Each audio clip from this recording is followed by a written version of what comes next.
Good morning. This is the House Appropriations Committee. It is Thursday, February 12th, 2026. It's 9 a.m. and we are continuing our tour of the FY27 budget. And this morning we have the Department of State's Attorneys and Sheriffs with us to present their budget. Always happy to see you. Welcome. If you want to tell us your name for the record and take it away. Thanks. Thank you, Madam Chair. I'm the Executive Director of the Department of State's Attorneys and Sheriffs, Tim Leaders-Dumont. Annie Noonan with the Department of State's Attorneys and Sheriffs, doing fiscal work for the next few weeks. Are you really retiring? I really am. Really? Really. Yeah. St. Patrick's Day will be, that's the Celebrate. And also with me here today is a few folks who are big parts of this department's fiscal operations and oversight. Barbara Nadini, the longtime fiscal officer for the department, 18 years with the department, and Sheriff Harlow, who's chair of the executive committee of our state's attorneys and sheriffs, executive committee for sheriffs, and also Lauren Clemens, the director of operations and labor relations for the department. And it's really a joint effort. And one of the things that I think you all know is that we're kind of small but mighty in the grand scheme of what you do in this room. About $35 million budget, 4 different budgets. And then we have our central office plus the 28 field offices. So it's an interesting thing. 1983, this building decided that they didn't want to hear from 28 county officers for money and other things. So they created our department. And from that point forward, we've been trying to do our best to be a departmental pass-through for county operations with a lot of different things that have been added on over the years. Now, in your presentation, I'm not going to go over the whole thing, but what we wanted to do was ensure you had what you needed for this session as things come up. The judicial data filing is a 900-day project our department has taken on using data from the last 3 years and analyzing it over time. And so in 7 years, we'll have 10 years of judicial filing data, but we started this practice of analyzing judicial data to talk about what we do. And the reason that's good for you all is it's verified by the judiciary. It's not just my data, it's data that passed through to the judiciary, and that makes me feel comfortable as well. In terms of our tour this morning, we're going to start with just a brief summary of the department, and then we'll go through the 4 budgets. We'll do state's attorneys first because it's the most complex. Then we'll do SIU because it's the least complex. Then we'll do victim advocates, also very simple. And then we'll end with sheriffs, which is, as we know, the 14 elected sheriffs plus basically the transport program who are state employees. Does that sound good to you, Madam Chair? Sure. So on your website, you have an executive summary, which is just 4-ish pages of information that we thought could help guide you in our department. So we have this big book there. You have the big book, and then you also have a separate memo, which I'm not going to put up on screen, but it's helpful for you all to have. It looks kind of like this. And you can always resend it if it's helpful, but it came along with the presentation. I'm guessing. Yeah. Okay. And mostly it's a verbal way for me to navigate the large presentation for you all, but I figured it was basically my testimony notes, so I wanted you to have it. In terms of that overview, and Lauren will help guide you on screen, what we are a department of 28 constitutional offices, plus a central office, which is where my staff works. We have about 200 employees in our department. And we were established, as we stated, to have really an entity that supported these county operations. In terms of the pressures that we are seeing, that is really the crux. And also the successes, where we're at on some of the work we've been doing, increasing trials, moving on the backlog. So looking back a couple of years, we had about 26,000 pending cases. Today, we have 22,000 pending cases. That is about a 15% reduction over a 3-year period, which we're very proud of. Represents working with our judicial partners about an 107%, 110% clearance rate, depending on that 3-year period, which is good. 100% clearance rate means you clear as many cases as you're filing. Right. We had a backlog before that time, so we will need to tick that up over time. Representative Squirrel and I were talking 150% would actually make a dent every year. When we're just doing 107%, we're clearing, but we're not clearing a lot. Pause for a second. Yes, absolutely. This is now posted, so if you refresh your screen, you can take a look at it. And the 22,000, so you had a big reduction in cases. from 26 to 23 to 22. Is the pilot accountability court included in that, or? It is included up through December. Even since December, we haven't had a big data analysis since that time. It takes about a month and a half to do the analysis. Yeah. So we have even cleared more since that time. And about an additional 400 cases have been cleared out since that time period out of Chittenden. Yeah. If you look at this map when you have a moment later on today, it's also in your presentation. I have some handouts if anyone would like an extra one at their desk. But what you'll see is that in Chittenden County right now, for the first time in a long time, we're getting near 200 cases per attorney in Chittenden County. That is in large part because of the accountability pilot that we were able to implement. And in that time period, State's Attorney George has closed a huge amount of homicide cases because she was able to focus on homicide cases during the last quarter. In that vein, something that's been very successful over the last 3 years, we have had 540 trial dates used about over the last 900 or so days. Over a 3-year period, looking at the second page of your memo here, what that means is that, for example, in 2023, we had 143 trial dates. In 2024, we had 219. In 2025, we had 178. Over that time period, it's essentially a 24% increase in trial dates that we're using. And the trial dates are the major engine to case disposition. Once you set trial dates, cases clear off. On a typical pretrial day, you'll see in a larger county, 30 to 40 cases come off the dispositional list. So if you're setting a lot of those dates, you can clear 100 cases a month if you set a couple trial dates, for example. So trial dates affect pending cases. Correct. So I'm looking at Addison County and we are the worst. One of the major areas that when we get into a little bit more of the data, Addison has struggled in the last really 2 years to move cases quickly. A couple other counties have also struggled, and some of it has to do with what's coming at them. Some of it has to do with, in my opinion, the synergies between the system or lack thereof. Yeah. And Addison has been a place of struggle. Yes. Yeah. Yeah, this is sort of showing it to me in stark. Yes. Yes, they have. There's a really granular breakdown of clearance rate by county, and Addison over a 36-month time period has been near the bottom in terms of number of months where it has achieved 100% clearance rate. Less than half of the months it has received 100%. So that means it's been increasing. correct. Yeah. That's correct. So statewide, Windham County, Chittenden County, Rutland County, Bennington County, and Washington County, these are our major trial locations. Yeah. And those are also our major hotspots for drug-related homicides, incidentally. The most critical pressure point that we've seen is about 23% increase over 3 years in filed homicides.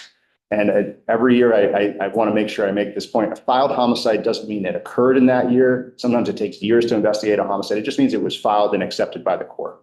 But we've seen about a 24% increase in filed homicides between 2023 and today. We have 111 pending today. Our department is staffing 103 of those 111 homicides. So 93% of all pending homicides are being prosecuted by our department. In 2023, as an example, we had 90 pending homicides. Today, we have 111. What you lose in that analysis a little bit is the fluidity of cases coming in and out. So someone could have been caught on camera committing a homicide, and they plead out within a month, right? That will be not captured in the flow of an annual snapshot, but it's a helpful snapshot because it shows what's being saturated. About 34 homicides were filed in 2025. So that's a lot of homicides to deal with. And what that does is it puts pressure on the misdemeanor cases, the nonviolent cases from moving forward. Moving to that, we have the two pressures, violent crime on the increase, and then we have the repeat high volume defendants, our accountability docket. 3 or more, people with 3 or more dockets, 43%. People with 5 or more, 26% of all the dockets in the state. So a minority of defendants are taking up most of our time. And it is part of the reason that we've been so happy with the progress in Chittenden County, because it's allowed our department to see what happens if we open a little bit more space up that isn't dealing with homicides, just dealing with misdemeanors. On the second page at the bottom, you'll see this is another 3-year project. These are averages, and these are in some regard approximations, but I wanted you to have clear numbers. 298 cases per attorney in the state. So 300 cases per attorney in our department. Victim advocates, they have about half as many victim advocates as we have attorneys. So they have 600 cases per victim advocate. Admins, an even smaller number, 800 or so cases per. And that is in part because an admin, paralegal, legal assistant, some of them in some offices do things like, I'm going to take the first half of the alphabet and you take the second half of the alphabet for defendants. They do it different ways, but we use the total number of cases, the total number of administrative professionals, 793 cases per administrative profession. So those are high caseloads and they do different types of work, but I wanted you to have them because people are interested in them. The attorney caseloads and homicides are on the map that you'll see next to me, also included in your packet. Now talking about some of the interesting stuff our department has taken on since the 80s, our traffic safety resource prosecution and our specialized appellate services. We do about 100% of the criminal appeals in the state through one attorney, Evan Meenan, who over the last 3 years has filed about 100 appeals. Each of those appeals can be 1,000 pages of transcripts. They are very different than a pending Superior Court case, but he comes to Montpelier and does arguments about once a month for those criminal and appeals. Most of them are criminal, some of them are family, Chin's cases that are appealed. But you'll note that we have about 18 right now pending. We have closed 81 cases from the Supreme Court docket in a 3-year time period. And you can see the breakdown by year at the bottom of the second page. In terms of the traffic safety resource work that we do, we have 2 DSAs, and Annie will correct me, but we're 80% funded through the feds and 20% we pay through the general fund. What's the DS? Deputy state's attorneys. And one is Dennis Wigmans, the former state's attorney from Addison. Another is Matt Dolezal, and they do the most serious cases relating to traffic safety on the roads. I've supplied AOT's data concerning fatalities and crashes on the roads on the middle of the third page. This is a hard one to talk about because in this year, 2025, we had 58 fatal crashes last year, 61 fatalities. That is awful.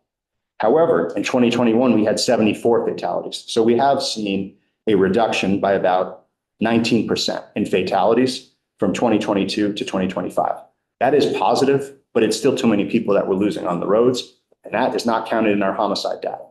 So it is an important part of the work we do. And the DUI cases make up, I think, about 18% of all pending cases are DUI cases in the state. How do we compare with states like New Hampshire and Maine and other northern New England? They're on a per capita, or I don't know how you would do it.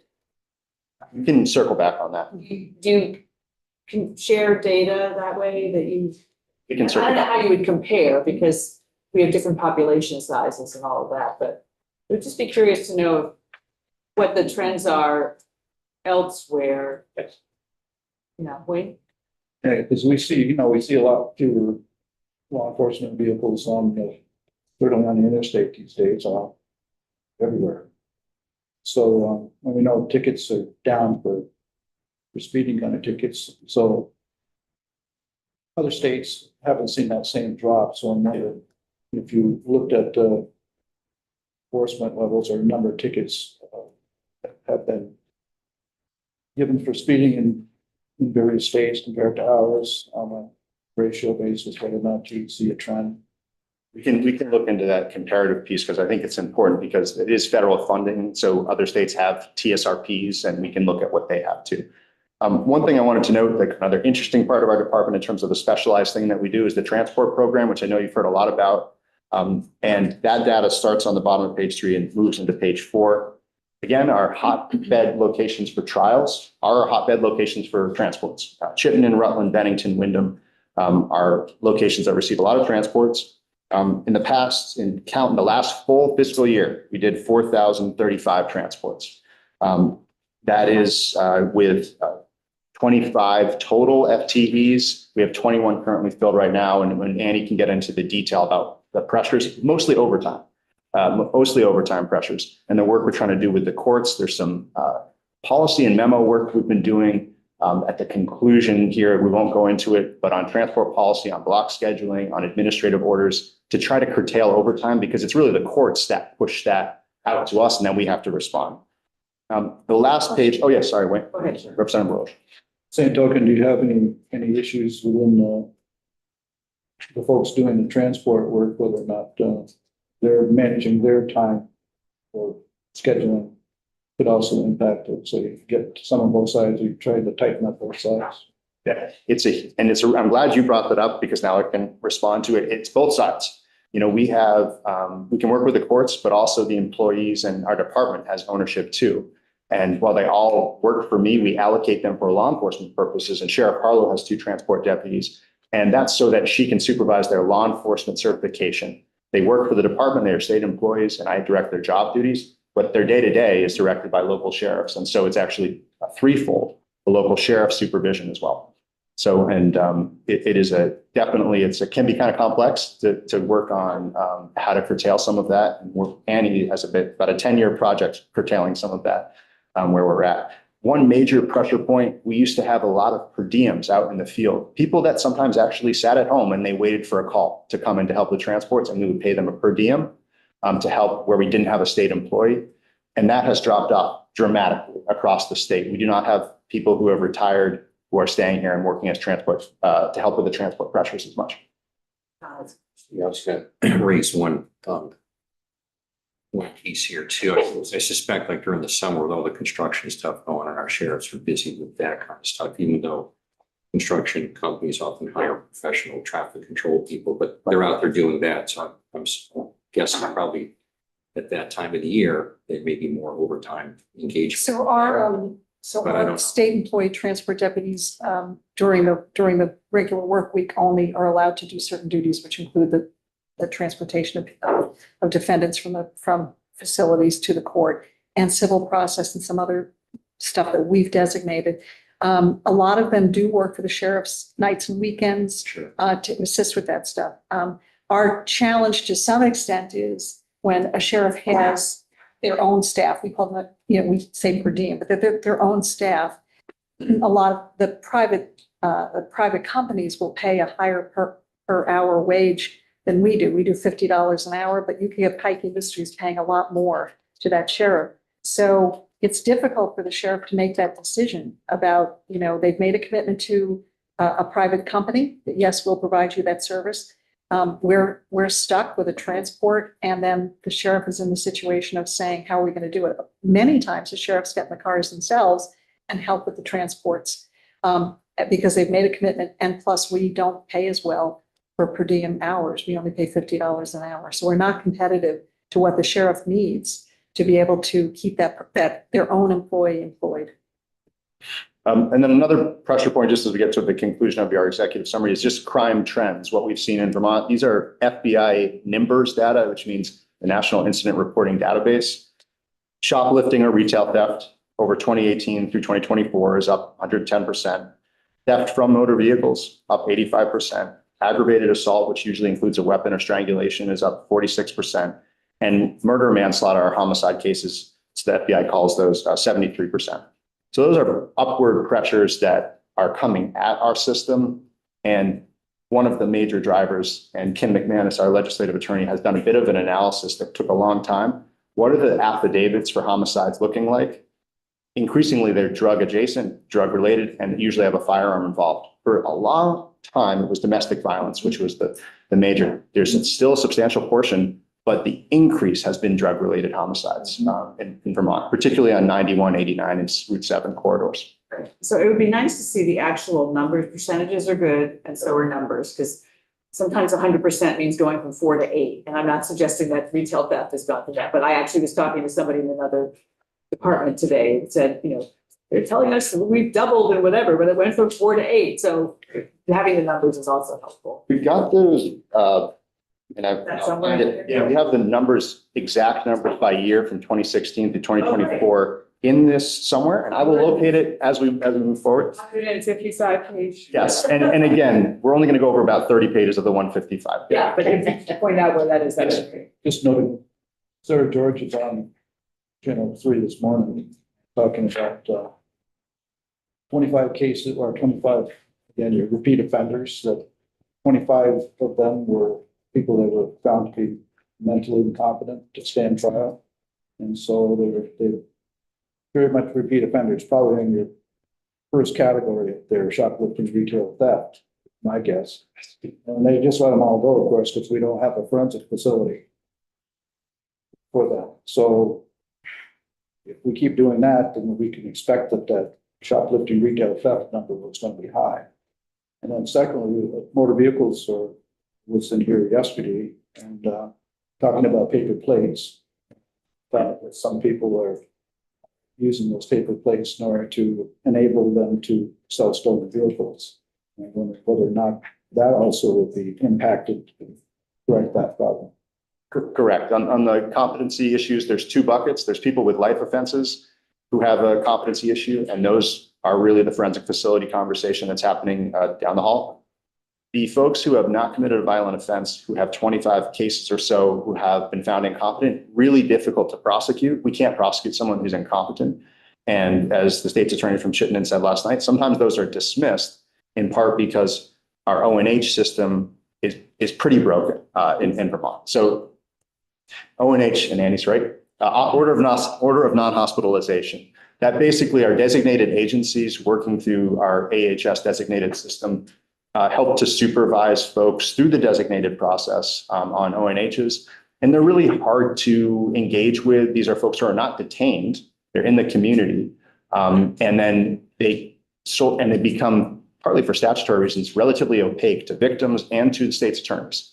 And so if someone's ONH could lapse and then they reoffend and people say, what's going on? Why is this happening? And part of it is that our mental health system is really not in step with our criminal justice system, but they are overlapping. And we could spend several hours on the ONH topic, which I won't do for you today, but it is a pressure point. 7 of the people that we've resolved in Chittenden of about 70 have come back already, but that's a good percentage, but 7 have come back for competency issues or so. And it's a real pressure point, even though it's a minority of people. The last thing on this page here, which we'll circle back to at the end, and which Annie will circle back to on numbers, is some of the asks. And some of these from last year are just on the wall again. And these are, in my opinion, prioritized. Last year, and I think I want to own a lot of this, we didn't help in prioritization as much as I think I wanted to. Madam Chair, and I know that that's an ask from the other committees. Help us prioritize, because you're dealing with a huge amount of pressure points. Yeah. In my opinion, and some of the state attorneys and sheriffs may disagree with me, but these are my priorities in this order.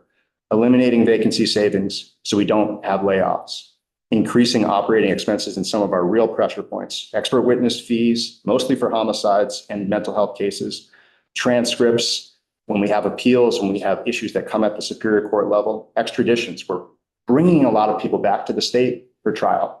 And with that, we're moving more people through the state with the same transport staff. And then transport, overage, mileage, and per diems. We are trying our best, and we're going to continue to try to get our arms around the overtime issues for transports, but we're almost at 80% of for this current fiscal year for overtime.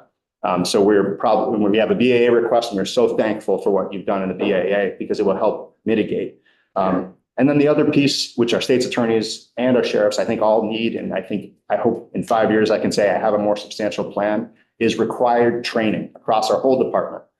We have a small amount of money for training for the sheriffs, state's attorneys, victim advocates, administrative professionals, and transport deputies. And we do our best. We take money from different entities that will provide free training. Equitas is a big one that we often use. But I would like to craft a training regimen in our department that is for Vermont law enforcement professionals.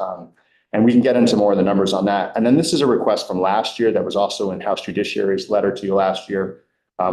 We're not requesting any attorneys. I think one of the ways that we can be more nimble is with more legal professionals who are not attorneys to help move the backlog.